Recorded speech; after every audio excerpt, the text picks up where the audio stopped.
Pakistan Tehreek Insaf PTI के कारकुनान ने police एहलकारों पर धावा बोल दिया। पुलिस एहलकारों समेत 7 अफराद जख्मी हो गए। इतलात के मुताबिक PTI कारकुनों के हमले के नतीजे में 4 एहलकारों समेत 7 अफराद जख्मी हुए हैं, जबकि मुश्तल कारकुनों की जानिब से पुलिस की 3 गाड़ियों को भी मुकम्मल तौर पर तबाह कर दिया गया है। पाकिस्तान तहरीक इंसाफ के कारकुनान के पथराव करने पर पुलिस की जानिब से हवाई फायरिंग की गई।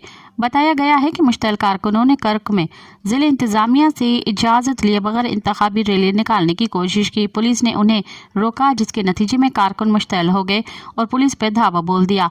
PTI कारकुनों के धावा के नतीजे में 4 एहलकारों समेत 7 अफराद जख्मी हो गए, जबकि मुश्तल कारकुनान ने मौके पर खड़ी पुलिस की 3 गाड़ियों को भी तबाह कर दिया। मज़ीद ख़बरन ऐं तफ़सीलात लाइ विज़िट कयो असांजी वेबसाइट www.awamiNewsHD.com ऐं ॾिसंदा रहो अवामी न्यूज़ HD।